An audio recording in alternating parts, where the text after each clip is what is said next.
Hello there, it's Mike. And Katie. It's episode 180. The one with Infinity and the King. This week on Cup of RAD.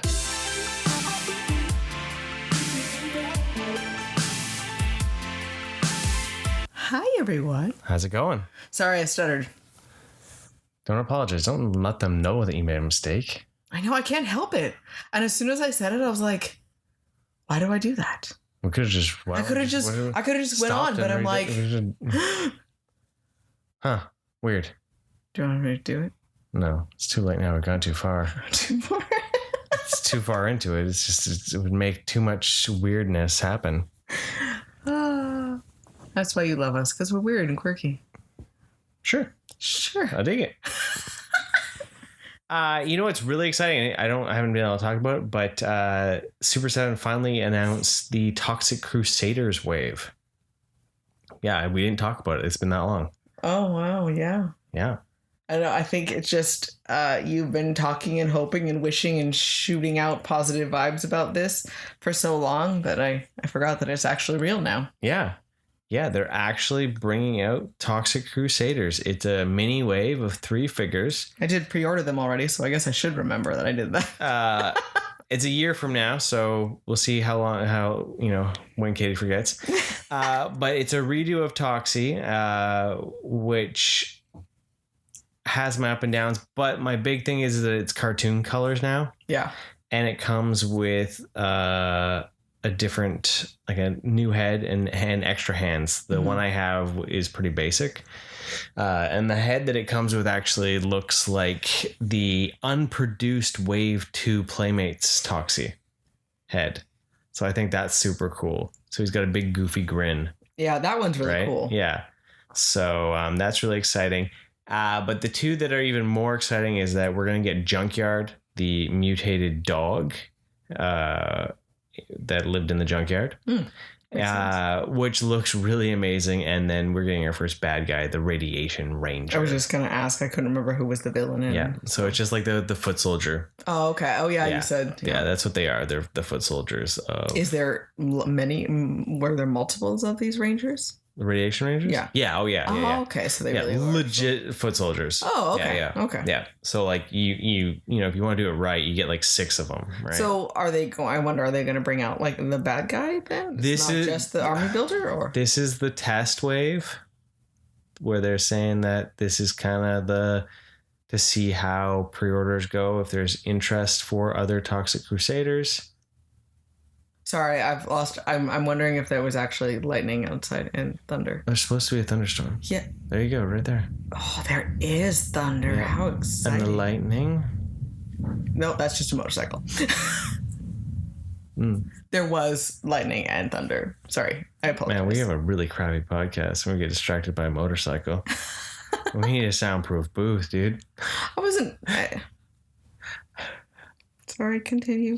But yeah, no, they were like the foot soldiers. So I don't know. I'm assuming it's going to be like a year from now before they release a Wave 2. Yeah, hopefully they do something. Right. So because reality, they're dropping Junkyard a lot earlier than any of the other teammates, which I think is weird. I thought for sure it was going to be Major Disaster because he's the first one he meets, and then he meets Snow Zone.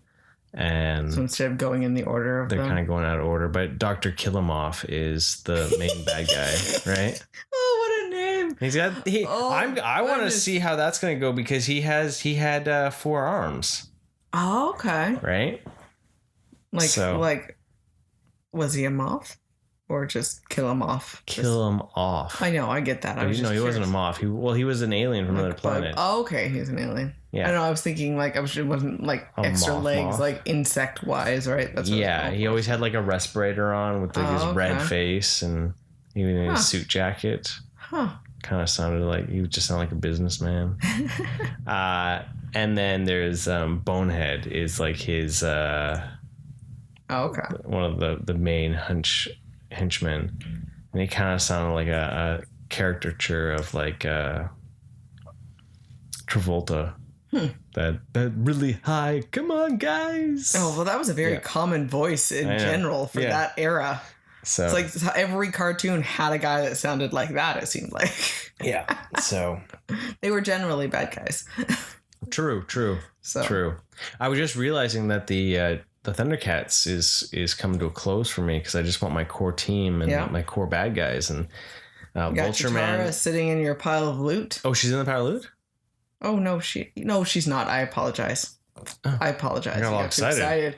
No, you have hot flashes. You have a figure arts in the pile of loot at the moment. Piccolo's in there. Piccolo. We're still waiting for Chitara in order to ship said pile of loot. Hopefully soon. And Vulture Man's on the water. Spoke too soon. I apologize. That's all coming to a head, right? Yeah. So it's really just Snarf and the kittens, and then I'm like done for Thundercats. Yeah. Which is pretty wild. Yeah. So there's more lightning. So I see very little of it now. It's very exciting. So and I'm seeing just like a strobe effect outside that I was not expecting to see it right there. And anyways, I'm here. I'm focused. Kind of. Do we need to change seats? But I can't. No, I need to focus. We're good. So what ended this week? Obi Wan Kenobi ended this week. That's right. It did. So that just went by too fast. Well, 2 episodes dropped in 1 week. I know. So that kind of. But you know what? At the same time, as much as I complain that it's over, it also didn't need to be going on and on because then it made it precious. Yeah. In itself, So I'm sad, but also very understanding and accepting of it at the same time. Yeah. Because then it made each episode very, very exciting. Yeah. So this show was interesting because it really did a lot more with the darkness and the lightsabers. And that one thing Kiddo was like, wow, this is a really dark episode. Like it was pretty much black except for when the lightsabers like dark as in up. lighting. Yeah. Yeah. Like, Well, especially with it being summer and so bright in the house, we're trying to watch it. It was so hard to watch the screen. But the lightsabers just really popped out. What were your thoughts on this series as a whole and the season finale? Overall, I did really enjoy it. They fit a lot in 6 episodes, was it? A lot of different, the change that Obi-Wan from the beginning to the end was quite impressive. It was just, seeing him process his grief and his guilt. And, there was a lot to, and not just his own personal loss of not being, say, a Jedi anymore.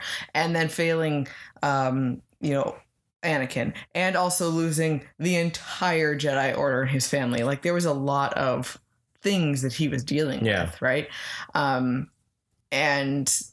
so it was interesting to watch him change and find that spark of hope again and see a next step and some future for some things. And that was definitely not a motorcycle. That is definitely thunder. Yeah, that shook the house. And I liked seeing Vader. It was interesting seeing Vader when he was still Anakin. The idea where that was still there. It wasn't just a complete void. Yeah. Around Obi-Wan, he could still bring out some of that old aspect for stuff. And that was really interesting. And seeing, and I liked how they did the parallels of them, like showing them fighting, and you could see Anakin in the way Vader was moving, right? Yeah. So I thought that was really cool. That was really cool. When him and Vader finally do have their big showdown, that moment, which I thought was quite interesting, because you can both tell that they're older. There was not any real flipping around. There was dodging more. But the one thing I thought was really cool was the fact that instead of using his saber to stab him, which kind of is counterproductive, but Obi-Wan uses the hilt of his saber on Vader's lights and buttons. I thought that was really... And just starts bashing the shit out of him. Right? Right? And that's what wins him. Well, and it shows then his intelligence of just using whatever it takes idea, right? Yeah, well, I think it's still him trying to save him though, right? Yeah. Because it wasn't necessarily something that was fatal. Yeah. It was enough to slow him down and stop him. Yeah. But it wasn't something that was going to kill him unnecessarily. Yeah. So, and then with the cracking of the helmet and all that, getting to see the changes. So this rectifies the whole, Anakin, Vader killed Anakin moment, which I thought was quite well done between the blending of Anakin's voice and Vader's voice, and like the change in the lightsaber colors while they were talking, while he was talking, going back between blue and red, and it was really cool to have that. Finally, that idea that, well, no, this is what I wanted. This is what I am. Anakin is no more. Yeah. And then Obi-Wan and it let Obi-Wan be free, right? Yeah. It's like you didn't do this. Yeah. You know, and that took that guilt from him, right? So it was very poetic. And interesting though to think, because Rebels and Ahsoka did that.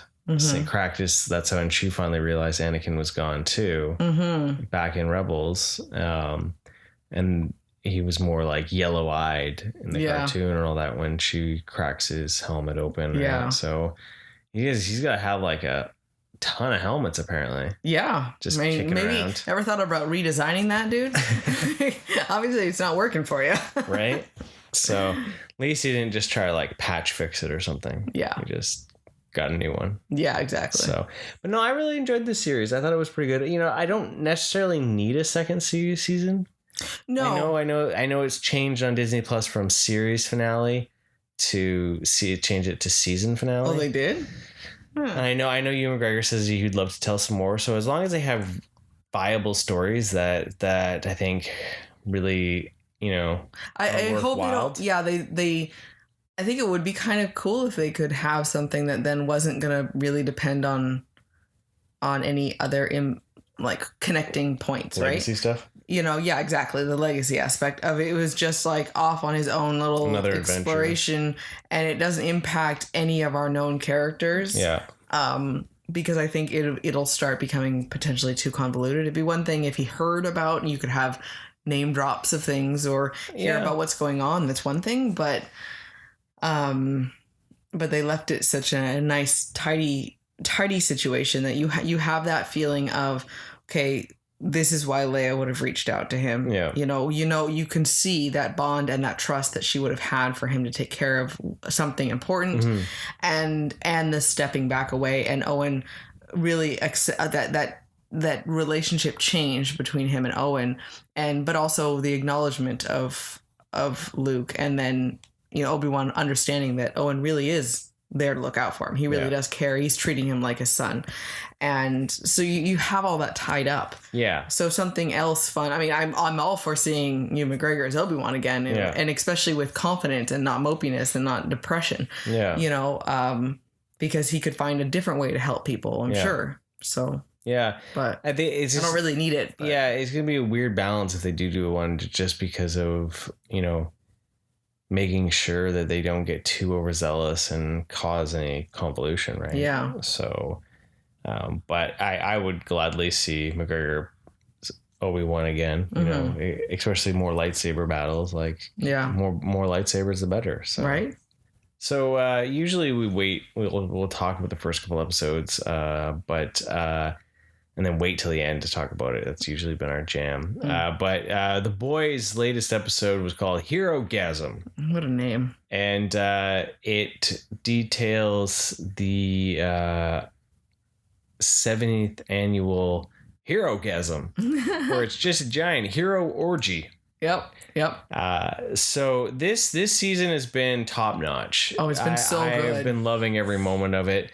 I am dying to find what company is going to be making Jensen Ackles Soldier Boy, even though he's an asshat. He's still better than Homelander. So far. Add that caveat there. Right. But I just it's still Jensen Ackles. Yeah, and he's just cool in the role, right? Yeah. So this one here, we got to see him more in action. Yeah. You know, the last little while he hasn't really been in action. This is him actually going in, and they go into a superhero orgy. Yeah.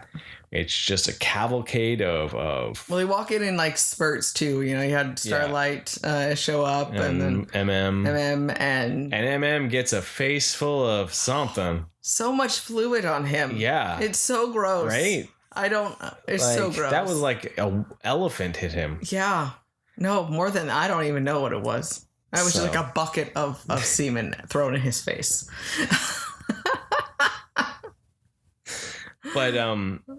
yeah, we get to see a really cool fight between Homelander, Soldier Boy, Butcher was in on there, V, yeah.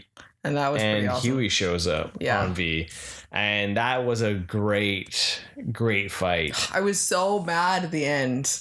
Because you just want Homelander to die. I knew it was going to happen. I'm like, this was way too quick for it to actually be over right now. But then I was just so disappointed when he flew off. And I was just like, Well, I think there's 2 more episodes. But so. I knew that you needed more. 3 more episodes. So. Yeah. And that, the very surprising thing, how Starlight is becoming so much of the I'm not surprising that she's becoming a positive force. Yeah. She's always been that way. But she's a very strong character for sure, for her moral standing and her, trying really hard to find her way, and now stepping out and being like, I'm not going to just keep being told what I can and cannot do, and trying different avenues. And it's very inspiring for sure. So totally is cool. So it definitely, like, every episode has been like, oh my God, I want to watch the next one. Yeah, I really, really am curious to see where this one's going for sure. I know season 4 was greenlit, so that's a good thing. Just don't know who's in it as of this point. Sorry, we forgot about the giant explosion that charred the people while having their orgy. Yes. That was really, really a lot of brutal. naked people.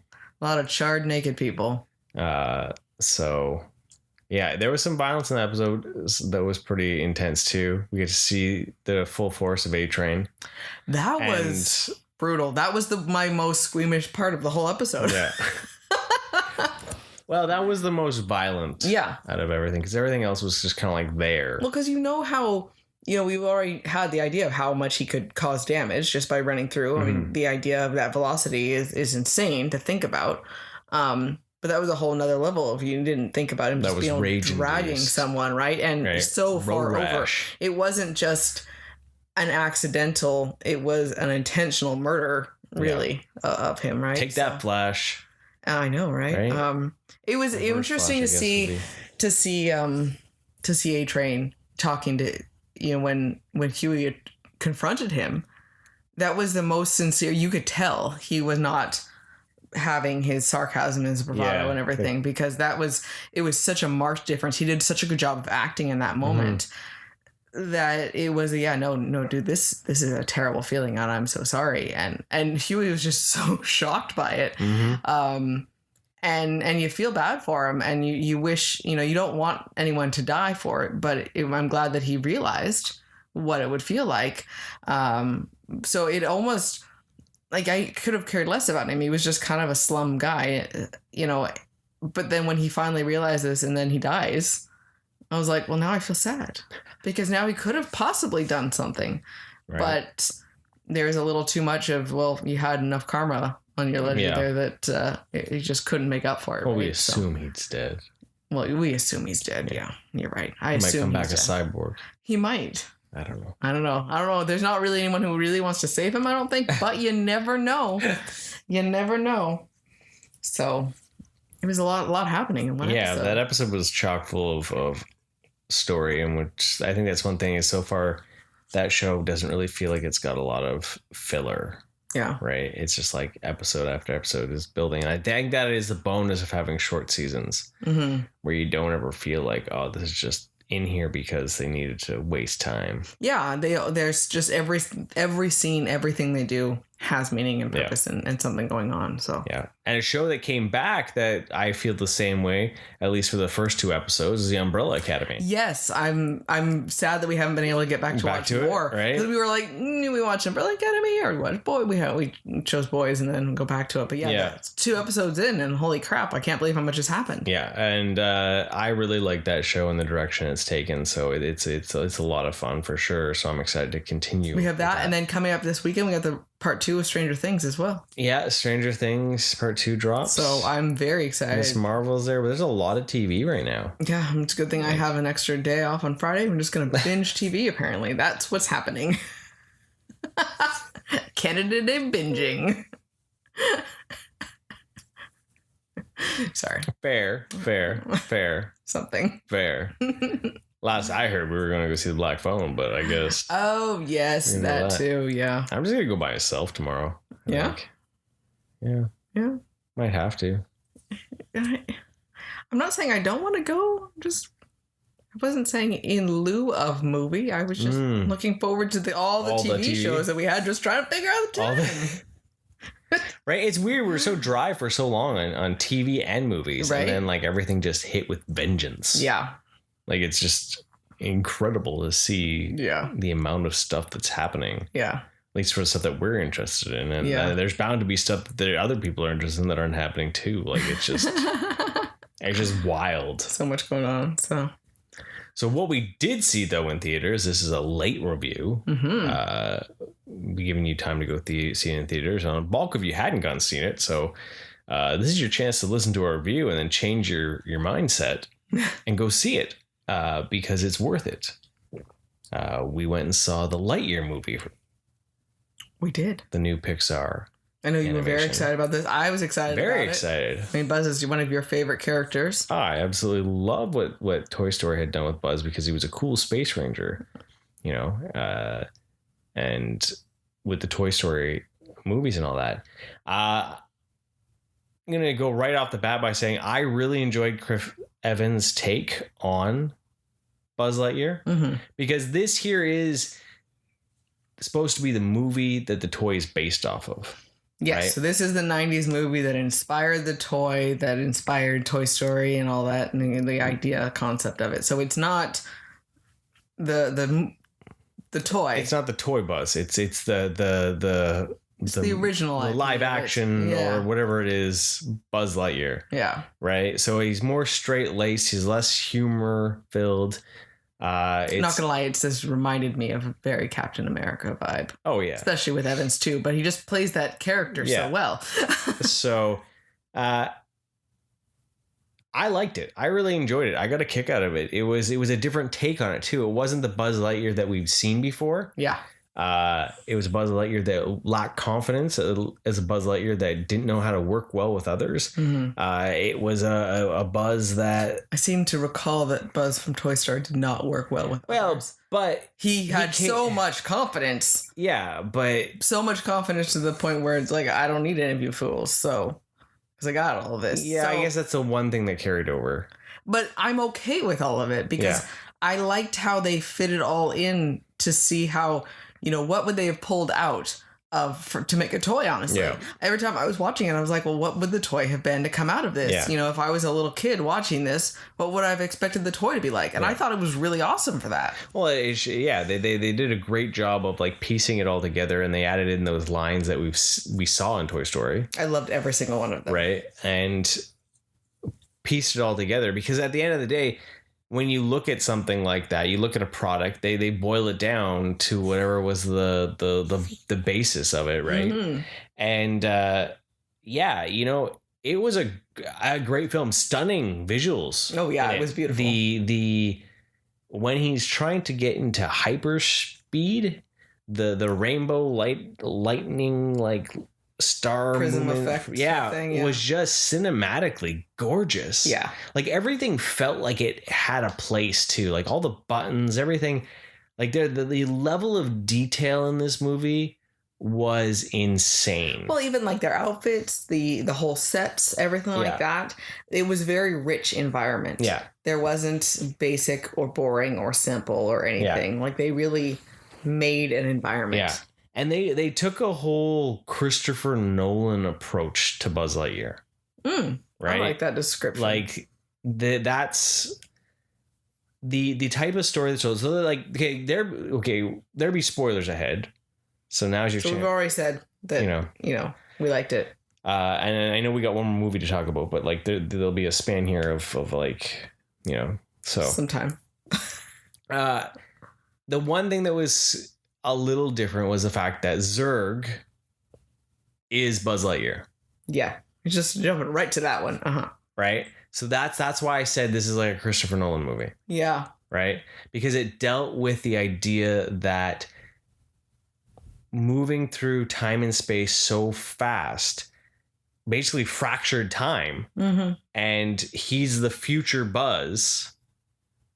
that like somehow jumped into the future. Yeah. Right? Like it became all existential, right? Yeah, right? Well, and it was a cool idea because then he's fighting himself, right? Yeah. So it's also like deep on that level. Yeah. Where you're only, what he turned out to be fighting was his inability to want to change and move forward and evolve. Yeah. So you have this thing that jumped forward and was living this life and trying to get stuck constantly. Trying to get back to the past, to relive the past. And needing to fix mistakes and constantly just not moving forward anymore versus someone who is now finding new ways to want to move forward. Yeah. And it was like this perfect crux of real life. Right. But also talking about the horrific consequences of going hyperspeed, time traveling, all the weird wormholes that happen. Buzz becomes a man out of his time because he's trying to do this hyperspace to fix a problem that happened.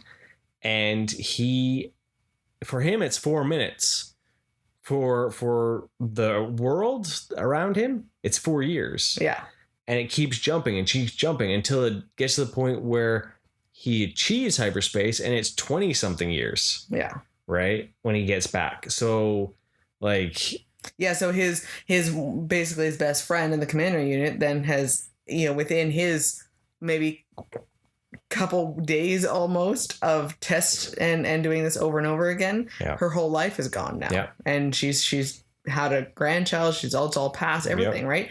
And, then it was just dealing with all of that fallout for things. Right. And then, now he's got a whole new set of problems because now time has passed. Now there's this new alien thing that showed up, new and threat, robots, and the captain doesn't like him, and they're just it was just a really interesting film. Now, really well developed story, in my opinion. Yeah, and it was actually a little sillier than I expected for some of the stuff, as much as it was pretty dramatic. Like, it's a pretty dramatic movie, but there was some more silly bits from the supporting characters, right?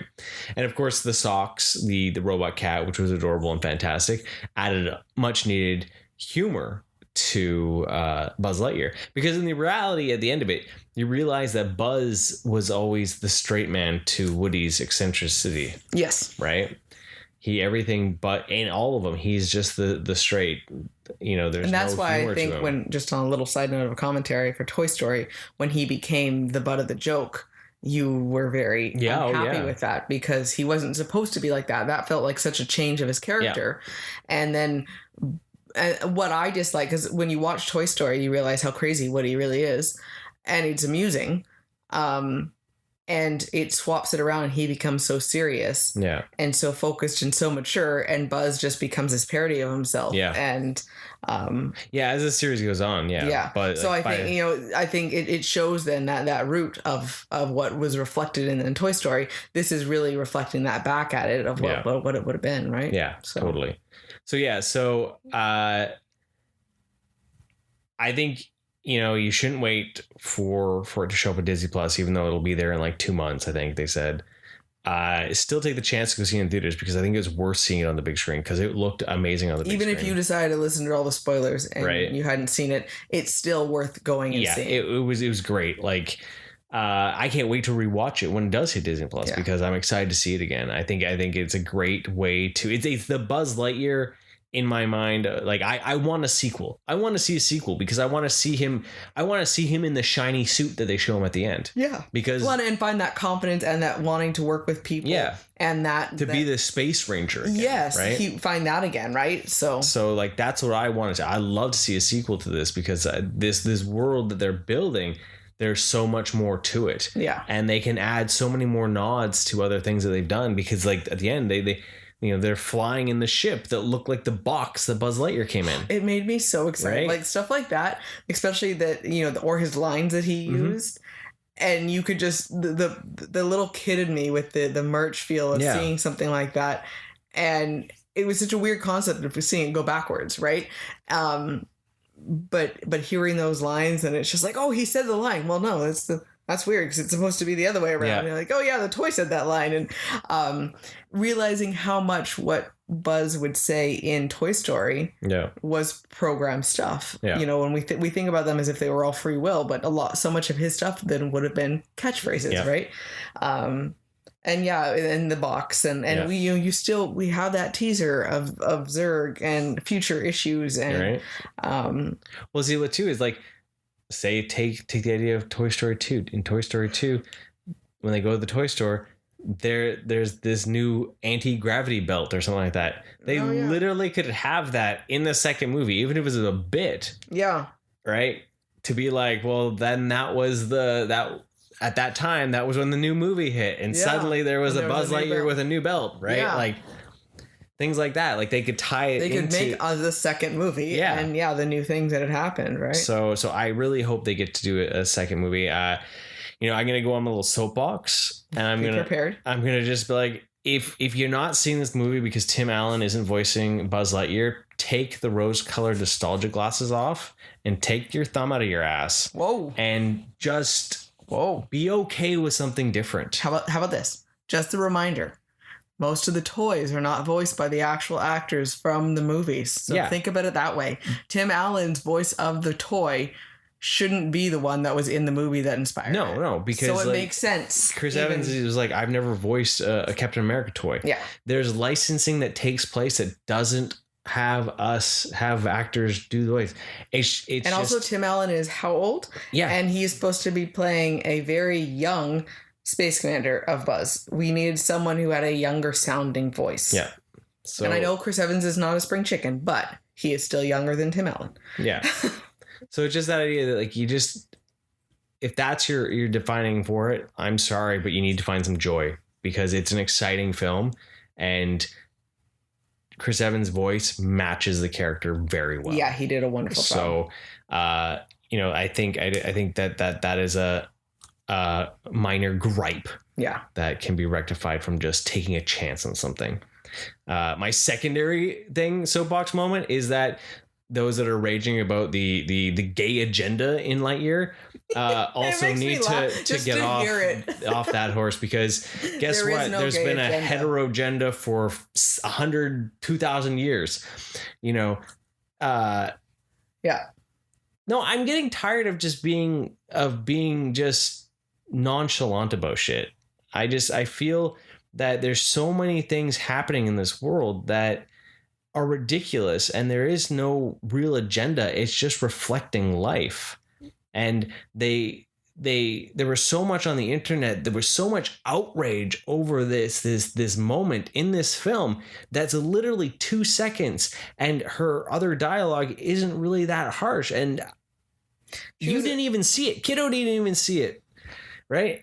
It was a blink and you miss it moment, but like people lost their shit over like a little lesbian peck, a kiss between two. Let's just talk about it here, so we actually explain what's happening. Yeah. If people didn't see the outrage for it, then we can talk about it. That's all I'm saying. So, but yeah, there's no need for an agenda of some sort. It is not, even if it was the basis of the story, then that's also completely acceptable as well.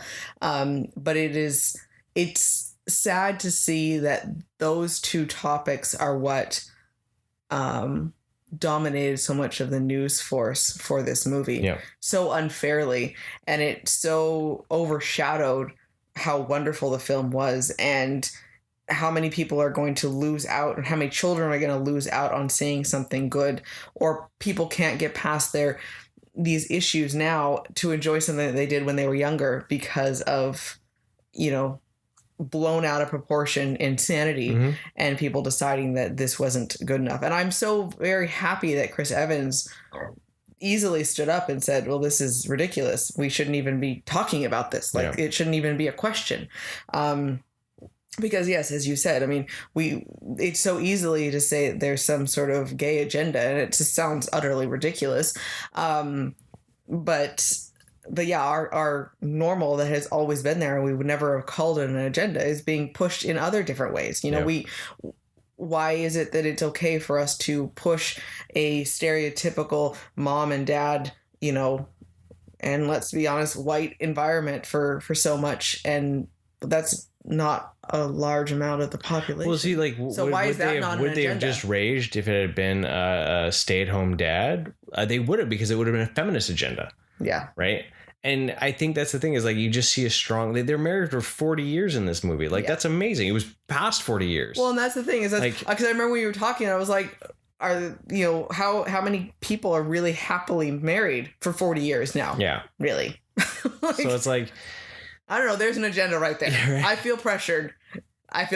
Right. But I think it's such a mute point with it. It's a moot point. Yeah. It just, you know what? Sorry. It's just there. It's just, who cares? Yeah. Like, I think we need to get off our high horse and realize that there's other people in the world and other people that are different. And there's nothing in this movie that is. This made me feel like I was supposed to be a space ranger, and I don't really like the space ranger agenda that they're trying to push. Like, we're all supposed to be in space. Well, yeah, because it's the future. Far future. Like, so, I mean, you can literally throw that shit on anything. Yeah. And it sounds just as crazy, because I don't know what kind of agenda. It's just something that's different that you don't understand. And now suddenly it's an agenda. Yeah. And I don't get it. Yeah. The animation is stellar. It's stunning. There's some amazing cinematography, and the story is great. And it's cool to see a different take on Buzz Lightyear, which I really hope that there ends up being more adventures in this universe, because I want to see the shiny suit. Yeah, because that suit was pretty awesome. Like the amount of detail and the texturing. It was cool shine. That there was a difference, like the costume changed, and he got like assigned that one. And that there was more movies made out of this. Yeah, because it couldn't have just been just this one. Yeah. You know, they would have had something else that would have happened. So definitely want to see more. Yeah. And then we got to check out another movie. I was very excited about the new Elvis movie. Baz Luhrmann brought out a biopic. And it looked arty and interesting and flashy. And Elvis is a musician that I appreciate his music, and I definitely have always appreciated what he did do for the music industry and for rock and roll, but I don't know a ton about him. So I was really interested in learning more about history for things. So I was very, very excited about this. And I was not disappointed. I really, really, really, really enjoyed it. Like, already, I am looking forward, as long as it was, and as it had its dramatic moments. I am looking forward to watching it again, and I always use that as a good telltale of if I really did enjoy something, and especially being dramatic, to want to watch something again. I thought that was pretty cool. So. Yeah. What about you? I really got a kick out of it. It was a really well done film, and it's another one that needs to really be seen on the big screen versus waiting. Just because the amount of things that Baz Luhrmann did, like the beginning of the film is, when you look at it, it's a music video on crack. Yeah. It is full of loud music, energy, multiple images. Like when computer graphics, it just throws you right into it. Yeah. And so it's cool because it doesn't start like from the beginning, Elvis did this and blah, blah, blah. It throws you in and gives you a hook of like starting from the future, going back, makes you question what's going to happen. Kind of sets the stage a little bit. It was an event, right? Yeah. So no, I really felt like it was a fantastic film. Like, it was really well done. So, and we did learn a lot from it too. I didn't. I had no idea about his stage.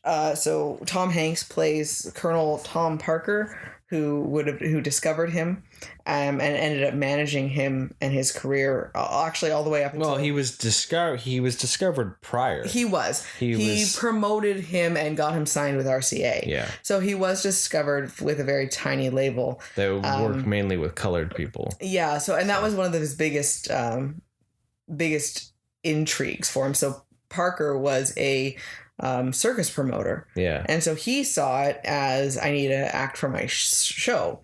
And it's, it was an interesting description of him saying that people want to go and see something that they enjoy, but they feel like they shouldn't enjoy. And it was such a perfect explanation for what he would have seen in Elvis then, because it was that the thing that the world at large wasn't really prepared for, but the youth really wanted to see that change. And, so that was really interesting to see how he kind of worded it, and you see exactly why. So, but he ended up, promoting him and essentially managing him all the way until his death. And then Parker actually kept even the estate going after Elvis died. And, but yeah, this was basically chronicling the fact that a couple of years after Elvis had died, they investigated into his management of Elvis and found out how much he had financially used him from the very beginning. He was 50% earnings went to him when normal was 15 to 20%. So just to think how much Elvis really made, and he's still the most successful solo recording artist, and it's sad how he didn't benefit from everything, and then emotionally and physically paid that toll as well, right? So the beginning of it, you had pointed out the film has so much energy and excitement and strange shots and everything from the beginning. It's very bombastic and excited, and it shows him, growing up in a black neighborhood. Of course, it's in 40s then at the time, and getting to experience all the different sides of black culture and music, and that soul and that blues. And so his inspiration is from that. And he was you could tell this showed him more at ease in those types of clubs around that type of music than any country, really. But then he took country and blended it with it. And I thought, it was that perfect situation of synergy that happened at that time. And for him to have constantly pushed through when there were still all the segregation laws, and how much he still rebelled, was just really interesting to see, what he could have done if he had been given more freedom to be able to stand up for more civil rights. He could have, I think, done a lot more, but Parker always restrained him into "You're just a musician. Why are you talking about government stuff?" So, all that, it was really interesting, but also really saddening to see what he could have been, right? So. Mm-hmm. So what did you think of the movie? One thing I thought was interesting, I don't know if it was intentional or not, but the fact that the film starts off, and as I say, it was full of color and full of bombastic energy, intriguing shots, and there was a lot more like animation and just changes and fades and like blends. And as the film goes on, it becomes more and more static, less creative feeling. Not that to say that it was a bad thing, but it almost felt like it was beginning to mirror Elvis's life. I think it probably was to the point where it was like very static shots, very, not a lot of movement, not a lot of creativity to it. And then it just to the point where, there was a lot of long shots, a lot of like more dramatic shots, to the point where then when he finally does die, like it was just black. Right? Yeah. Like I feel like that must have been a creative decision, because it just played so poignant to it. Well, every time there was something bigger, like when he was starting doing Hollywood, like this rush of new stuff, that was really in your face. Yeah. And even when he moved to Vegas, the new show, there was a little bit more fast-paced excitement of things, but that fizzled out real quick. Yeah. So I think it really was a reflection of it, because it seems almost too perfect to not be done that way. Yeah. So Baz Luhrmann really did great with this film, with the music and the blending and all that, and all the acting is top notch. Oh, Aston Butler did an amazing job. It was just a really, I didn't know much besides a few hits here and there of Elvis, and then like there's always the jokes about like, he being in his movies, his kung fu and his guns and his peanut butter banana sandwich and all that. But any the jokes of it, any point of it was never played for jokes. He never was parodied. They really poured their heart into making sure to show a side of him that was more the artist of everything. I did not know how badly he was mismanaged, and the fact that, you know, they were just drugging him to keep him doing shows in Vegas, to the point of that's what got him hooked on the substances. And that's... Yeah, and it shows, because even the movie starts out with Parker saying, "You all blame me for killing him." Well, no, you know, I didn't kill him. It was his love for you guys. Yeah. And he constantly reminded us throughout the movie how he would find a way to make it your idea that you did something, or find something else. And he would just constantly take advantage of something. Yeah. So the reality, yes, Elvis loved the show. Yeah. And he was most excited when he had an audience in front of him. But Tom Parker took advantage of that and pushed it and used it. Yeah. And not looking out for him and his well-being, turned it around on him. Right. So, and it's so sad to see that. Oh yeah. So it was brutal to see, you know, you went from this energetic, like lively, you know, blending of these genres, blurring the lines at a time when it wasn't allowed. You know, simple things of like getting arrested because he wiggles his hips too much. Right. You know, because he's, you know, I love the line. He's like, "My mom approves of this. Why are you guys making a stink of this?" Like, that was just so awesome. So, like, you know, ends up getting sent overseas in the military, as it was like the only option. It was military school. Go to jail, or join the military. Those are your two options, right? Only to come back, instead of still playing music, to be put into Hollywood. Yeah. And being forced to make movies, basically. And they were bright and shiny and colorful and all Hawaiian and luau based, and like, right.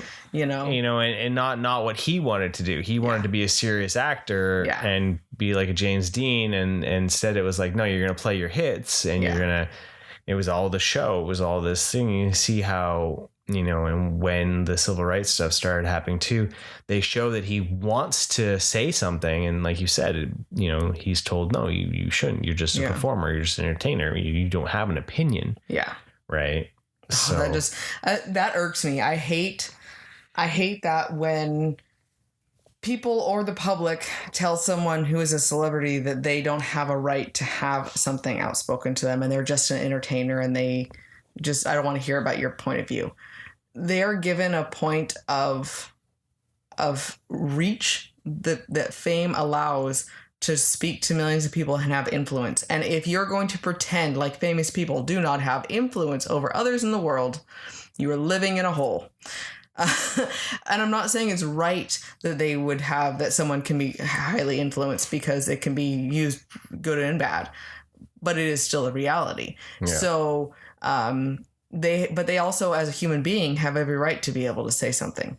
And, you know, and especially with the position that he was in at that time, and something so poignant and something that's so close and near and dear to his heart. I mean, he had so many, I didn't realize how close he was to B.B. King, stuff like that. And, you know, he really, really wanted to care. And it was interesting that he found ways to do it like that. When he rewrote that song and wrote that protest song, essentially, I just thought that was really, really cool how he kind of just hijacked it. Yeah. Right. And there's a mosquito in here now. Yeah. Okay, we're back. Mosquito's dead. We're good.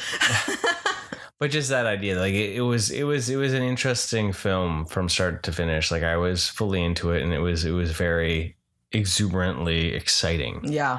Right. Well, and even at the very end, I mean, they showed him, you know, they kind of glossed over in big chunks of period because it wasn't really that exciting, but when things started going downhill for him, and, you know, how he was being mocked for his weight gain and his, you know, he was all strung out, but it's because everyone was just letting him be strung out because they want to just keep taking advantage of him. He was just the workhorse.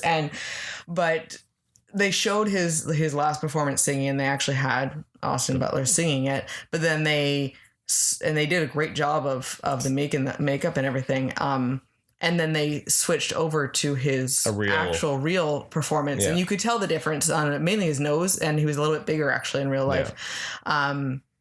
But the energy and passion that he put into singing still, even though you know how in such horrible shape that he was in, was just so phenomenal. It was very moving. And, you know, he put that much energy into every time he performed, and he really, really cared and loved what he did.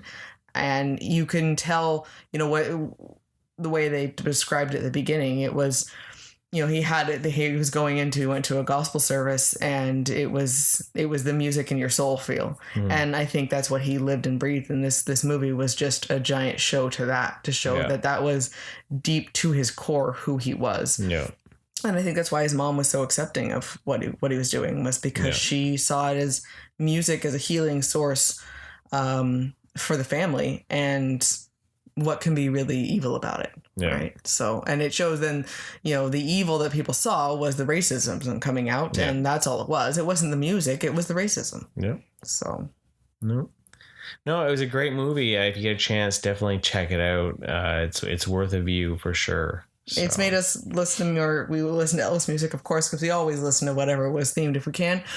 And I know he did a lot of, you know, because back then artists just recorded the same music over and over again. Even the Beatles, that's how they got their start. That's why they broke out and were so big, was when they wanted to write their own songs. But for so long, people just did the same things. But he has a massive catalog, things you never would have heard of. But I was going through Spotify, and I'm like, this it never ends. Yeah. There's so many songs. Yeah. And so the hits that he does have, and the sheer amount of songs that he actually recorded, it was just insane. Yeah. So he definitely was a prolific artist, that's for sure. So it gave me the film gave me a different look at him as a being, right? And so I think that was kind of an interesting switch in thinking. I have never ever, not like I wouldn't want to go, but I have never wanted to go to Graceland. This made me want to go to Graceland. And I was not expecting that. I don't know if I'll ever seek it out and really make it happen or not, but I was just like, out of all the famous musicians that it seems somewhat achievable, versus other, I don't think I'm ever going to be able to go to Abbey Road. So, you know, but yeah, it was interesting. I was not expecting that, but I was like, I could go there. Yeah. Just, you know, because it was so near and dear to his heart. Right. So that makes sense. But yeah, that was Elvis. Nice. I think, as you've noticed in this episode, we're a little bit more charged. And I think the world right now is just pushing those buttons with everything that's going on to feel angry and frustrated. I've spent the weekend feeling angry and frustrated with the world. You know, America took a giant step 50 years back for who knows what reason why, besides my belief that it's money in their pocket. And there's more things happening that you hear, and it's disappointing to see what was once a great country becoming Rome. Yeah. It's burning down ferociously, and it's terrifying that there's that idea of it going back to pre-Civil War days. Well, and it's such a huge step backwards, opposed to we're gaining a little bit and then we step back a little bit and it's slowly moving forward. To take this and then the implications of what it could do is just terrifying. It's terrifying. Yeah. And Friday was a very difficult day for me. I was just full of rage and I don't want to just dump it all out and then let it be non-complacent about it anymore, but it definitely has an overall feeling of charge where you're trying to balance everything, right? Yeah. It's I have to find a reason to keep going and not cry all the time about the world. Yeah. That's a terrible state to live in. Yeah. And we're not even facing with that directly up here. No. But I have so many fans and family that have to deal with this and will have to deal with it and are currently dealing with it. And it's just, and what else can go? But that's the idea. As I say, you can tell that there are things that we as a podcast or being as a couple, as beings, we're passionate about, and seeing the idea of sexism and homophobia and racism going rampant is not okay. No.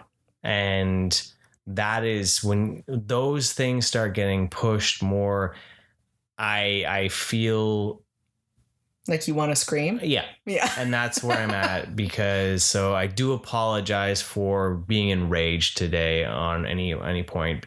But I know that the majority of our listeners are really good people. So and you appreciate it, and I hope that you understand that we care a lot about this, and we're just angry at the world, and this is a place to channel some of that. Yeah, and that's, so as I say, it's no sexism, no racism, no homophobia, and if you don't like it, then unsubscribe. If you like it, subscribe and stick around, because that's our belief. So we want to keep bringing you rad content, and every once in a while we'll pull up the old soapbox and rage a bit. It's Cup of Rage because we love everyone, and everyone should be able to be their authentic selves. Yeah. So the Pride Month is coming to an end. Yeah. And we were able to take part in a few events here and there and support the local community and all that. Which was really nice, and it's good to see people flying their colors and being authentic to themselves at the events. Yeah. Right. So, well, it's been fun. Like, my company really does support a lot of that local community, and I've been very privileged that they helped me support the community initiatives as well. So that's been really great. And I want to make sure that it's not just in June, right? We got Pride situation happening in August is the actual more events in the parades around here, so that'll be super fun. But then we have a whole new level of things to stand up and be vocal about women's rights and everything that comes with it. We watched a documentary. It was on Disney Plus. It was originally on FX, and so it's on Hulu or Star Plus, but it was Pride, and it's called Pride. Yeah, and it's Pride, sort of the LGBT community through the 50s, 60s, and 70s, 80s, 90s, and early 2000s. And it was a very eye-opening documentary. I would highly recommend it. It was very interesting to see the struggles and the plight and the ups and downs, but also the vibrant, happy community that is in there and what they bring to our pop culture, our world, our regular world. You don't have to go into some backwoods alley or something to, like, it's not fair for us to act like they're only hidden in clubs in the big cities, So it's just, I learned a lot of different parts of history, especially because of course it's based in the US, parts of history that I never would have learned in school, and from my little bubble that I grew up in. And really not only LGBTQ, but also civil rights was in there. Feminist, a huge blending with the women's rights movement. After watching that documentary, adding into what happened on Friday, I was realizing, like, as a child and as a young teenager, I always had a rebellious side, as most teenagers do. And I realized then how much of a teenager I really was and how ill-informed I was, and I just wanted to be angry. I was like the punk rock, just damn the man type thing.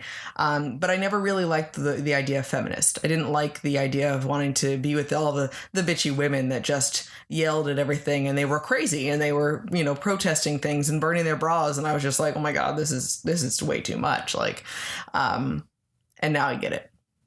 And it was a weird feeling to suddenly realize, no, I can understand why they were so angry, because I'm angry now. And that was a weird switch. It was like almost a weird growing up moment. And it's like, I shouldn't feel this way. That was already done. Maybe I can appreciate now what so many women went through to get to where we are, but that's what I should be learning and appreciating what they did, not feeling like, oh shit, now we got to do it all over again. Yeah. That's so backwards. And I can't fathom what is happening. Yeah.